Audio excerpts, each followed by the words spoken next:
Salut à tous et bienvenue dans cette série de 10 épisodes consacrés à l'innovation en Corse. On va plonger ensemble dans l'univers de l'entrepreneuriat innovant. Est-il possible de créer une entreprise innovante en Corse ? On va découvrir comment avec Initia, l'incubateur de Corse, et des projets inspirants qui les accompagnent. Pour ce premier épisode, on va poser les bases. C'est quoi une entreprise innovante et comment sont-elles accompagnées en Corse ? Pour nous répondre, on a deux invités de choix, Jacques Abatouch, mentor chez Initia, et Emmanuel Pierre, directeur de l'incubateur. Alors Jacques, toi qui as une longue expérience dans le secteur du numérique avant d'arriver en Corse, qu'est-ce que tu t'attendais à trouver ici en termes d'innovation ? Alors, oui, bonjour à tous. Donc moi, effectivement, j'ai fait une carrière dans la technologie et le conseil aux entreprises au continent. Et je revenais tous les ans en Corse pour mes vacances d'été. Donc, voilà, je pratiquais plutôt la pêche et la randonnée. Et en fait, je m'attendais à trouver des startups, je dirais en relation avec l'environnement, l'agriculture, le tourisme. Alors, donc bien sûr, dans les startups d'Init, on a des startups liées à l'environnement, comme Biophonia, qui est une très belle startup et qui utilise la technologie à un très haut niveau. Mais on a aussi des startups comme TangiBlock, Nirvana Nature, TaylorTech, si je veux n'en citer que quelques-unes, qui ont des domaines d'activité très variés et que l'on pourrait très bien trouver sur le continent, mais qu'on a la chance d'avoir chez nous en Corse. Oui, donc c'était plutôt une confirmation ou une surprise quand tu es arrivé en Corse. Et qu'est-ce qui t'a marqué dans cet écosystème ? Pour moi, Anne-Catherine, c'était vraiment une surprise parce que je m'attendais pas à une telle diversité d'une part. Si je prends par exemple TangiBlock, je m'attendais pas à trouver en Corse une start-up qui traite des crypto-monnaies. Même au continent, je n'avais croisé, mais c'était quand même assez rare. Donc on a quand même des entrepreneurs chez nous qui, d'une part, n'ont pas peur de l'innovation, et l'innovation présente toujours un risque parce qu'il faut la maîtriser et l'utiliser à bon escient, mais qui sont extrêmement créatifs, très motivés, il faut l'être. Voilà, donc tout ça, ça a été des belles surprises lorsque je suis rentré dans ce costume de mentor. Donc tu as accompagné pas mal de projets chez Initia. Y a-t-il une rencontre avec un entrepreneur qui t'a particulièrement marqué ? Alors, avec un entrepreneur, bon, ils ont tous leur personnalité, leur qualité, et c'est vraiment un plaisir à chaque fois d'échanger avec ces entrepreneurs. Moi, je dirais, ce qui m'a plutôt marqué, c'est l'équipe Init, c'est la qualité de l'équipe Init. Et pourquoi je dis ça ? C'est que moi, j'ai fait 40 ans dans le conseil en management, et là, on a un niveau d'exigence vis-à-vis de nos équipes qui est très élevé. Et j'ai retrouvé, en fait, dans cette équipe qu'a su constituer Emmanuel, des personnes avec, je dirais, des qualités à la fois professionnelles et humaines qui sont vitales pour une activité comme celle d'Init, quoi. Et donc ça a été aussi une très belle surprise, quoi. La transition est toute trouvée. Emmanuel, pour ceux qui ne te connaissent pas encore, peux-tu nous présenter Initia et ses missions principales ? Oui, bien sûr. Alors, Initia, c'est l'incubateur d'entreprises innovantes de Corse. Donc, on est là pour accompagner les entrepreneurs qui ont des projets ambitieux, des projets innovants, souvent liés à la technologie ou à des innovations d'usage. Et notre mission, c'est d'aider ces projets à grandir dans les meilleures conditions.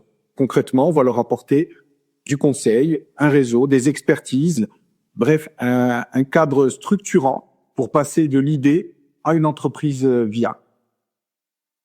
Donc concrètement, vous avez des startup managers, donc des gens qui accompagnent le projet tout au long de sa maturation. Alors, les startup managers, ce sont un peu les copilotes des entrepreneurs. Donc, ils vont suivre les projets au quotidien, apporter des conseils, les aider à éviter les erreurs classiques, donc lancer des expertises qui sont nécessaires pour faire avancer le projet. Donc, c'est un regard extérieur essentiel pour prendre du recul. Les mentors, eux, ce sont généralement des entrepreneurs aguerris, des experts dans un domaine clé. Et leur rôle, c'est plutôt d'apporter leur expérience terrain et d'ouvrir aussi des portes. Donc, c'est des regards croisés et ils vont partager leurs réussites, quelquefois leurs échecs. Et pour nous, c'est précieux parce que l'entrepreneuriat n'est pas linéaire.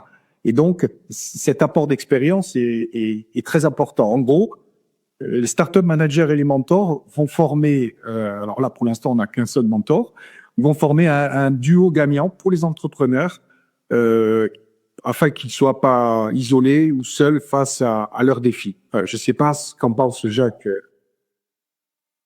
Absolument. Et d'ailleurs, moi, ça a été je dirais, un effort que j'ai fait dans mon évolution vers le rôle de mentor, parce que dans le conseil, on a plutôt tendance en général à donner les orientations, voire, je dis pas imposer les directives, mais on est là pour faire avancer les projets à la bonne vitesse.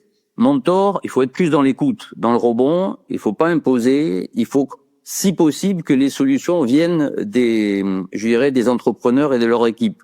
Voilà. Et ça, même pour moi, ça a été un travail pour arriver à rentrer dans ce costume de mentor par rapport au costume de consultant, quoi. D'accord. Emmanuel, si on revient sur quelques expériences au niveau donc de l'incubateur et des premiers peut-être projets que vous avez incubés, est-ce qu'il y a une expérience, un porteur de projet qui t'a particulièrement marqué? Alors, Jacques l'a dit tout à l'heure, c'est toujours difficile d'extraire comme ça, parmi les 80 projets qu'on a accompagnés, plus de 80 d'ailleurs. Tous ont leur intérêt. Ce qui est intéressant, c'est de voir, d'une part, l'évolution des outils qu'on a su mettre en place pour améliorer notre accompagnement. Mais effectivement, moi, je suis plutôt sensible à des projets à impact social ou environnemental. Donc, on retrouve des projets comme Drive Eco sur le déploiement des bornes de recharge intelligentes pour véhicules électriques qui sont alimentés par des centrales photovoltaïques. C'est un projet d'autant plus emblématique qu'il a levé 250 millions d'euros en 2023. Donc, c'est quelque chose qui nous a profondément marqué. On a eu aussi Aqua Robotics, qui est un projet qui a développé des solutions de robots autonomes qui permettent de cartographier les réseaux d'adduction en eau potable. C'est très important. Il y a des millions de mètres cubes d'eau perdus par an. Et lui aussi, on est parti de très loin puisque le projet n'avait que des contours globaux avec un bon portage, c'est vrai. Mais on a pas mal travaillé et au bout du compte, il a été lauréat ELAB, qui est un concours prestigieux. Il a obtenu des Innovation Awards au CES de Las Vegas, qui est un salon lui aussi prestigieux. Et donc, c'est toute cette magie de l'incubateur que de permettre à ces projets de se concrétiser à un moment donné. Jacques, côté entrepreneur, on sait que le financement et la R&D, la recherche et le développement, c'est souvent un gros challenge pour ce type d'entreprise. Quels sont les pièges à éviter et les bonnes pratiques? Alors, oui, effectivement, Catherine, c'est une bonne question et je ferai le lien avec une activité que j'ai sur Paris là au sein d'une association de business angels où on trouve évidemment beaucoup de startups qui viennent chercher des fonds. Et en fait, mes trois conseils, je dirais, qui sont basés sur cette expérience, c'est d'une part ne jamais entreprendre seul, parce que le premier critère qu'on regarde, c'est la qualité de l'équipe et surtout la qualité des entrepreneurs. Et donc, typiquement, il y a quasiment jamais de levée de fonds sur une start-up qui est un seul entrepreneur. Il faut mieux être deux, idéalement trois.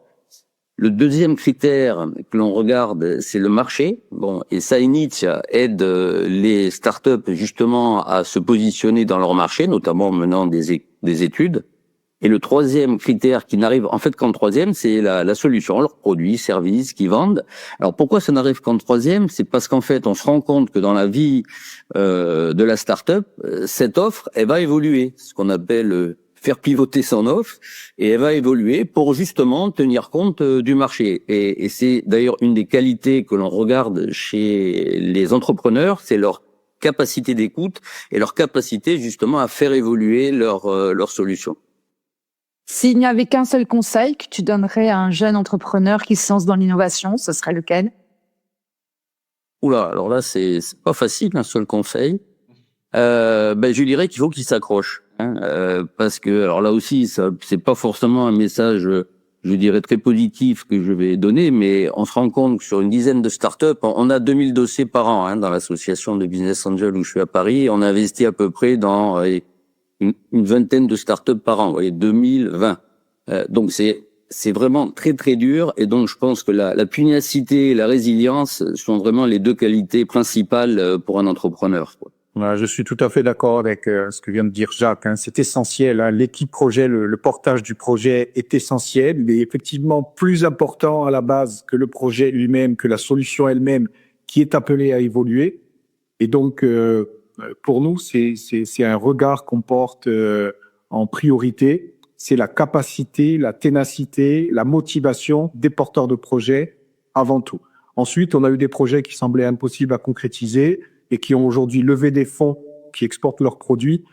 Mais c'est souvent parce qu'il y avait une équipe solide, ou en tout cas un porteur de projet extrêmement déterminé. Donc la détermination, la résilience, la pugnacité, c'était un peu les maîtres mots de l'entreprise innovante en Corse. Donc ce premier épisode, messieurs, nous a permis de planter le décor, mais on ne va pas s'arrêter là. Dans les prochains épisodes, on va donner la parole aux fondateurs des startups incubées chez Initia. Ils vont nous raconter leur histoire, leurs galères, leurs réussites et partager leur vision pour l'avenir de l'innovation en Corse. Alors restez branchés, ça va être passionnant. À bientôt.